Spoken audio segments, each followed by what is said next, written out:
Hi guys, today we're going to look at this guitar. This is a Sterling by Music Man, Jason Richardson 6 string.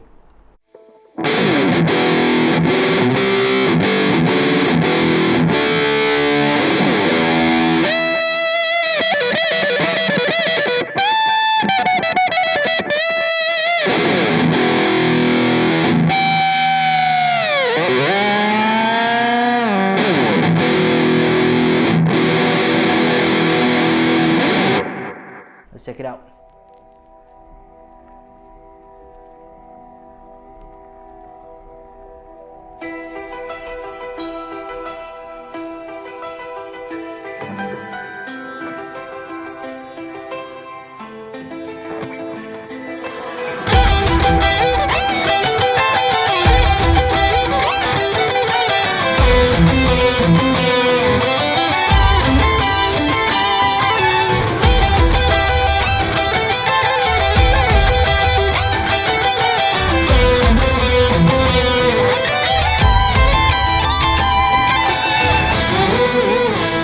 Okay guys, so let's just quickly look at the specs of this guitar. So this guitar has a poplarable top. This is a veneer, and the body is actually made of alder. You also have the Sterling modern bridge. So this is a floating bridge, and you have one tone and one volume knob. So each knob has the push-push functionality. For the tone knob, the push-push is for the coil tap. For the volume is for the 12 dB volume boost, and then you have a 3-way pickup selector. For the pickups, both of the pickups are Sterling by Music Man pickups, so made in-house. Fretboard, this guitar has a rosewood fingerboard or rosewood fretboard with 24 nickel frets and has dotted inlays. At the back here, if you can see, it has a roasted maple neck. Looks nice and feels nice as well. If you ask me, I think it is an unfinished neck, but there might be a very thin oil finish on it. I'm not really sure. It feels very natural, so my guess is it's unfinished. Back of the guitar, this is the alder body. You can see the grain of the wood. Looks very nice. And also the battery compartment, this is for the volume boost. It has the Sterling locking tuners. On the headstock is a maple, roasted maple as well, with that 4x2 Sterling design or Music Man design headstock. So yeah, that's about it on the specs of the guitar. So let's just look at how the guitar sounds like. And then just a quick one in terms of the selector. So this is following Jason Richardson's selector configuration in his Music Man signature guitar, which is for the bridge, it's full humbucker without the push-push being activated. Neck is full neck humbucker, but in the middle it's actually the outer single coil of each of the pickups.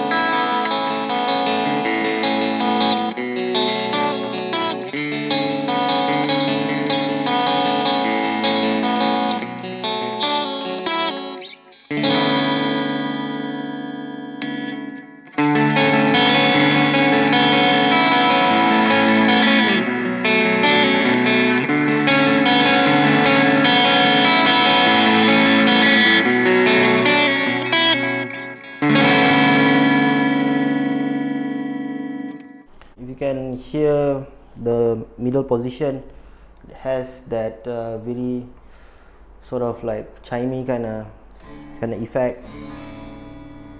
So this would be because of that split coil. In terms of the clean sound, it's not really clean. You still get a bit of grit in it, a bit of breakup there, even for the neck as well. So the pickups are quite hot. So if you want a really like glassy tone, classic clean tone for with this guitar, at least the humbucker might not be the best option. So let's just look at the coil tab and see how it sounds. So we start from the bridge.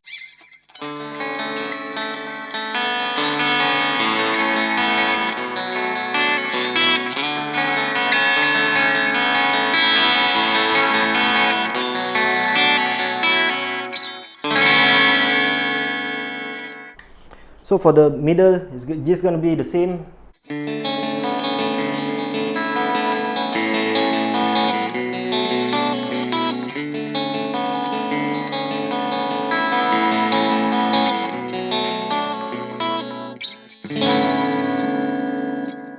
And then for the neck, you just have that single coil for the neck.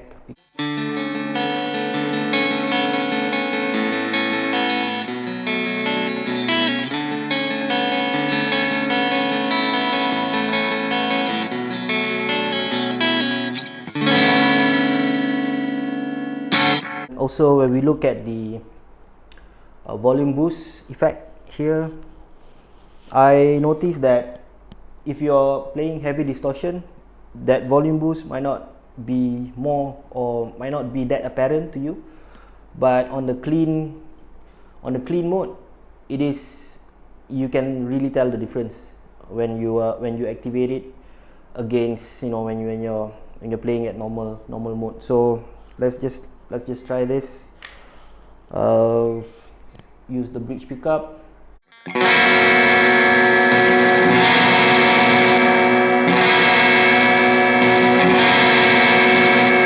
So you can really hear that difference. Whereas if I'm using like heavy distortion, so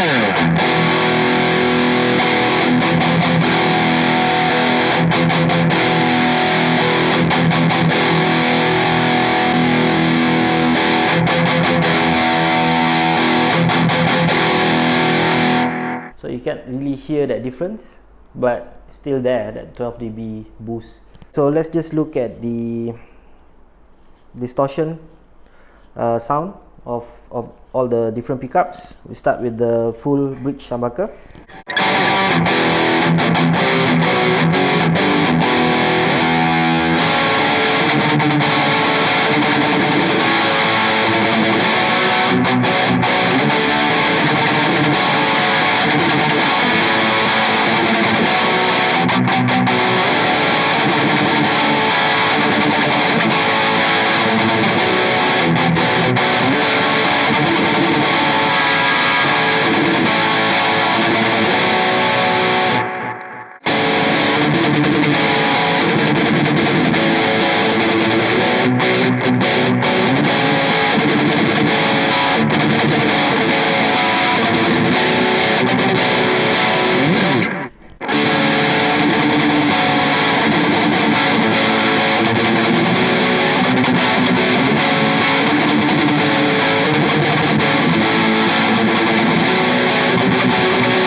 And let's look at the coil tap sound. So we start with the bridge.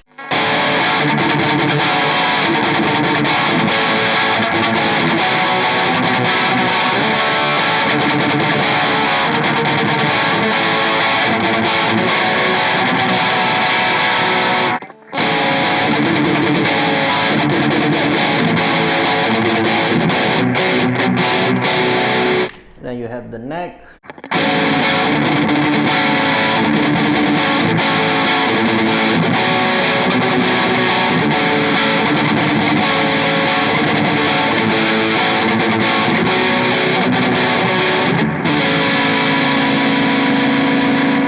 Just share a bit on what I like, what I don't like about the guitar, and how do I feel about it, and what are my general observation of the guitar after picking it up and having it for about a month now. So let's just, first of all, let's look at the quality or the build of the guitar. In terms of fit and finish, there's nothing wrong with the guitar, nothing wrong at all. In terms of the frets, it's well made, well handled. There's no fret sprout, there's no pointy frets coming out, doesn't hurt your fingers.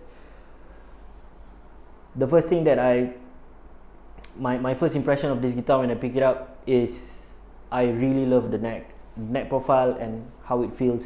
So like I said, there's no fret sprout. The fret job looks very nice as well. Of course, with nickel neck, with nickel frets, when you are playing, there are certain points where I feel like I feel a bit scratchy. So I think for that you just need to polish the frets. Should be okay. Fret job, I would give 10 out of 10. This is an amazing job. Really, you can do that stocking test if you want, that Philip McKnight used to do or love to do, right? You can do that and there's nothing wrong with the frets at all. I really love the neck profile. This neck profile is, if you ask me, it's a slim C shape, where the neck is very slim and it's not wide like a D shape, right? So that's why I say it's a slim C shape kind of neck, and this guitar is really made for shredding. The neck profile itself is unbelievable. So just a quick story. When I went to the guitar shop, I was actually looking at the Sterling JP60. So I went there, test it out, and I was immediately, I would not say like disappointed, but I was immediately a bit turned off, just a bit, with the neck profile, because I feel like the profile is too rounded. I mean, it's still considered slim if you compare to, like, I don't know, Fender necks or Gibson Les Paul necks, 60s, 50s, doesn't matter. So if you compare to those necks, the JP60 neck profile is still quite slim, but it's still a bit rounded. And then I went there with my wife. So my wife was telling me, like, why don't you try this guitar?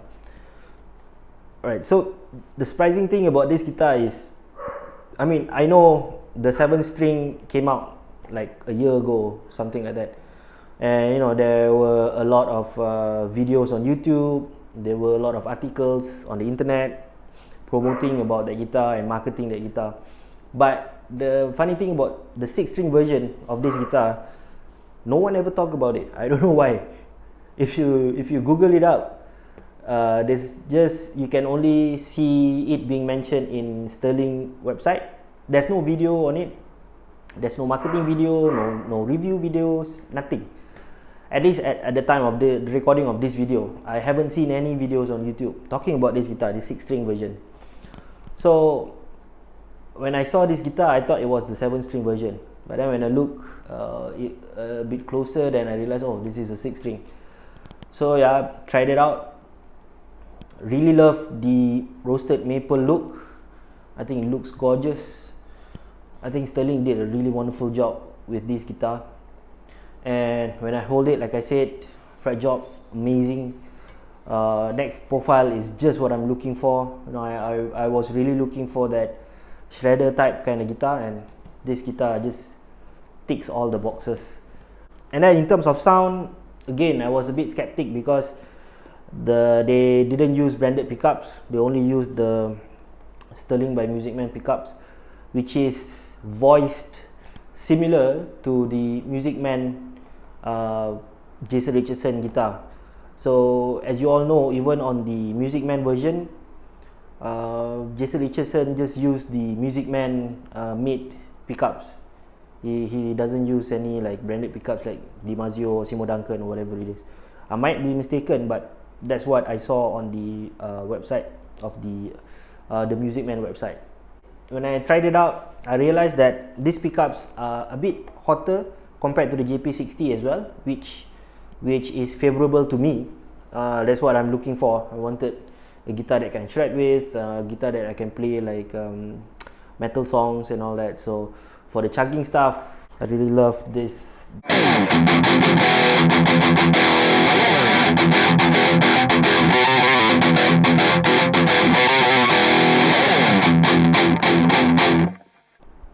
So you can do all that with this pickup.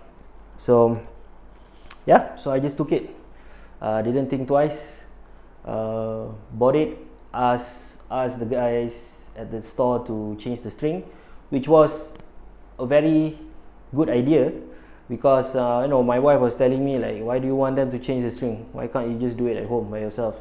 Because especially when this guitar had or have locking tuners, it's very easy to change the strings.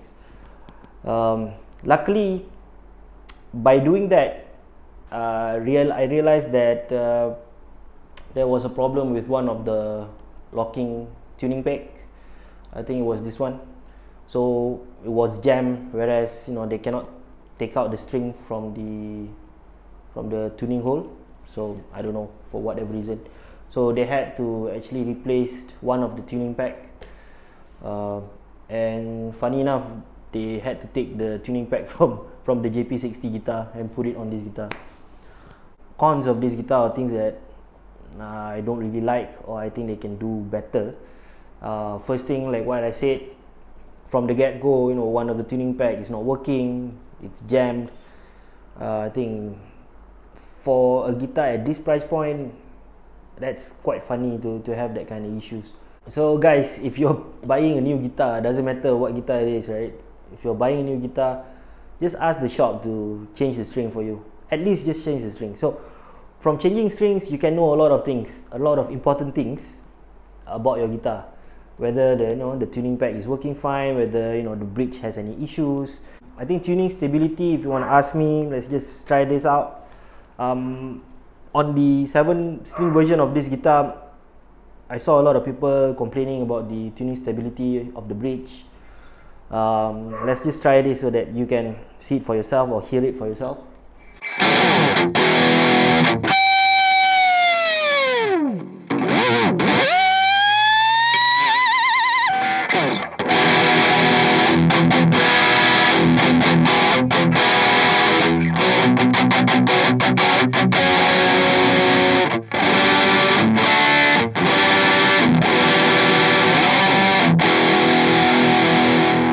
So as you can see, I mean, there is a bit of tuning changes, so but not that bad. So this is when you are really abusing the whammy bar or the floating bridge. So if you're not using it, I don't see any problem. I think the guitar stays in tune perfectly fine. Of course, it's not a double locking kind of configuration. So if you're like playing this on stage, you might need to check the tuning every like 1 or 2 songs, or maybe 2 or 3 songs, I don't know, especially if you're playing a lot of bands and all that, or like really heavy vibratos. It's a good practice to just check the tuning every 1 or 2 songs. But that being said, I don't think it's just this guitar. Any other guitar that you buy that don't have a double locking system on it, you still need to do the same. So I don't see any problem with the tuning stability. I love the bridge. It looks simple, but it does its job. I don't have anything to complain about it. The whammy bar is not a screw in, so you just put it in and you can just use it. Of course, I think I don't know whether this is an issue or not. It doesn't stay at one place, so it's always dangling there, right? As opposed to the go-to bridge that I have on my Chabelle Nova 7-string guitar. That one is also the same configuration. It's not a screw in, but with that bridge, the tremolo actually stays in place when you adjust it, unlike this one. But then again, to be fair, a lot of Floyd Rose bridge also have this issue, so I don't know what's the big fuss about that. Honestly, it's not a problem to me. I don't really use tremolo bar that much anyway. About the QC, on the outside, in terms of fit and finish, fret job, it's all great and very well made. But I realized after opening up the cavity of this guitar, so you have 2 cavities here. I don't know why, but the way the inside of the cavity looks, I mean, it looks quite sad actually, and I'll show it. I'll show it later in the video. Right after this, we'll just take out the cavity cover and just look inside. And the spring for the floating bridge also has a bit of an issue where when you screw it or unscrew it, it looks a bit unbalanced, something like that. Right? I'll show everything later on. Okay, but yeah, why don't we just look at the cavity first, and then I'll just give you my final thoughts of the guitar. Okay guys, so before we look at the cavity, let's just take a closer look at the guitar itself. So if you can see, finish is good, no issue with the finish of the guitar. If you can see here, there's some scratches here. This is all me. I actually hit this part of the guitar against a table, so there's nothing wrong with the build of the guitar from the factory. That's all me. So yeah, look at that poplable veneer. It looks very nice. And if the only blemish is, like, you know, they have this sort of like I don't know, dust or small hair or whatever, so this is the only issue or like defect I can see, or blemish I can see on this, on the finish, which is actually nothing, right?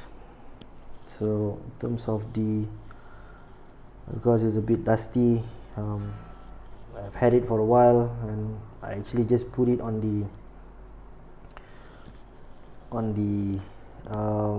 I just put it openly. I didn't put it in the case, right?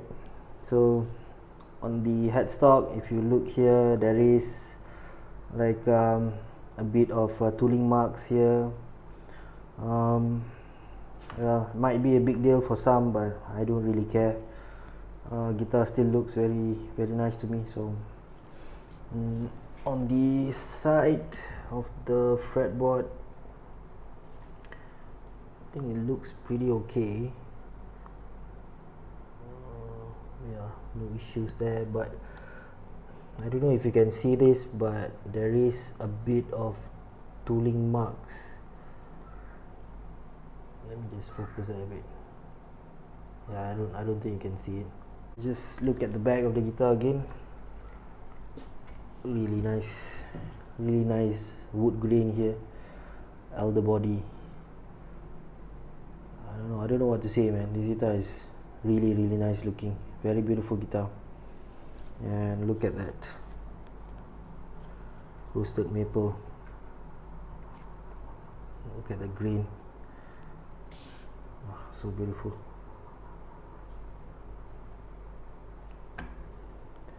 Alright, so let's open up the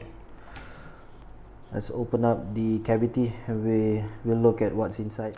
Okay guys, so let's look at the cavity here. So first thing that you can, if you notice, right, there's sort of like a hole there. So I don't know what happened here. Yeah, you can see that. I don't know what happened. Maybe, you know, when they were putting in that screw in for the bridge, maybe it sort of poked the hole or something. I don't know. So again, for some people it might be a big issue, but I don't care. In terms of playability and all that, it doesn't impact at all. This is mostly like just a cosmetic, and you know, since you are using the cavity covers, you can't even see this when you're playing it or having it with you, so not an issue to me. So we look at the springs here, right? So one of the thing that, yeah, if you look at how the spring moves, it goes like upwards when I try to adjust the spring, which is weird. So I don't know what happened here. It's like it's not really like it's not flush to the body. And if I try to screw it back, the cavity it will be stuck here. Let me try to put it. See, it will be stuck there. So you have to adjust it again, right? So anyway, that's on. So you have to like try to adjust it, make sure that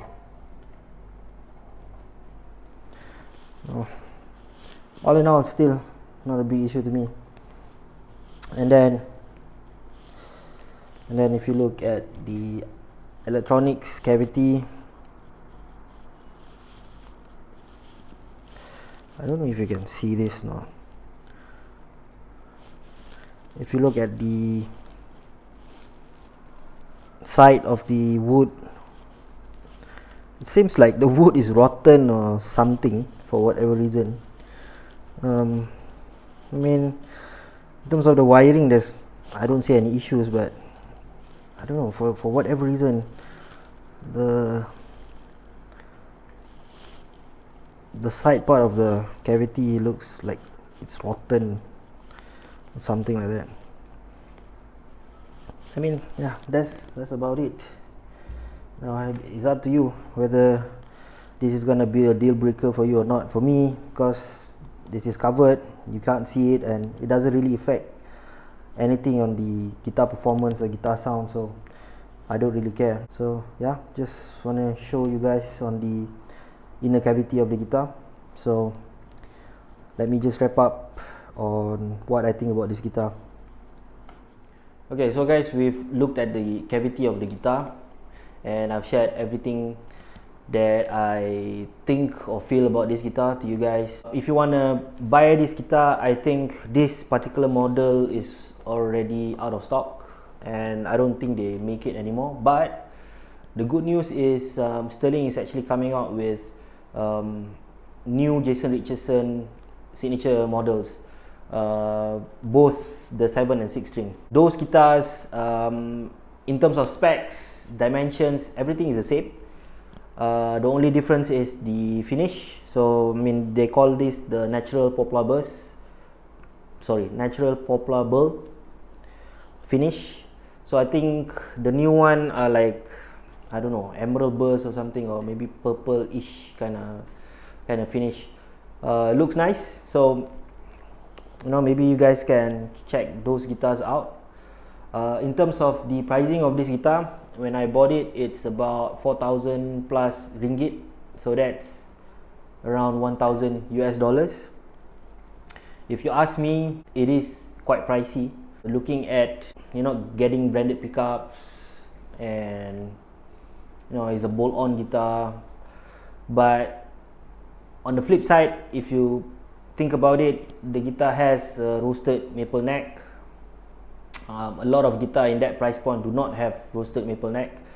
So as you know, roasted maple neck, the water content or whatever it is lower, is lesser, and it's better for the guitar, right? So I don't know, that's my point of view. Maybe you guys know better than me. Maybe there's no effect at all whether it's roasted or non-roasted maple neck. But yeah, it's quite pricey, given that everything is like built in-house. All the materials like the bridge, pickups, knobs, tuning peg, there's nothing branded on those materials. So I'm not really sure why is it too expensive. Maybe because it's a signature series. So even that 4,000 is after discount. The original retail price of this guitar was about, I think, 4,500 or 4,600 ringgit. So that's a bit more than 1,000 US dollars. I think maybe like what, $1,100, $1,200. I don't know, maybe around that price point. So yeah, it is a bit expensive. And if you look at it, let me just take this out. I forgot to mention this. One of the things that really annoyed me was the guitar nut. If you see, there is some binding issues there, but right now it's working fine. So maybe I'll change it later. Yeah, you see the high E, now the high E is having that problem. Yeah, if you can hear that, it has that binding issues. So other than that, this is a really great guitar. I love how it sounds, how it looks, how it feels, like I said, how it plays. It's an amazing guitar. If you guys are looking for a shred guitar and you want to play like heavy music, I mean, this guitar just, like I said, ticks all the boxes. It's a well-made instrument. Apart from that, you know how the inner cavity looks like. Other than that, the guitar looks killer. Was built very well, and I'm really happy with this guitar, and I can't say enough good things about this guitar. And I highly recommend it to anyone that's looking for like I said, a shredder type of guitar to play. I mean, you cannot go wrong with this guitar. This guitar is amazing. It's a great guitar. That's all I can say about it. So hope you guys get something out of this video, and hope it is helpful to you. They're coming out with new Richardson model for 6 and 7 string. Make sure you guys check them out when they come out. So I think it will probably be like another 1 or 2 months before it hits stores, so you guys can check it out. And yeah, hope you guys enjoyed the video and got something out of it. If you wanna comment or say something about the video or about the guitar, you know, just include your comment on the video. And I guess I'll see you guys soon. Take care. Bye bye.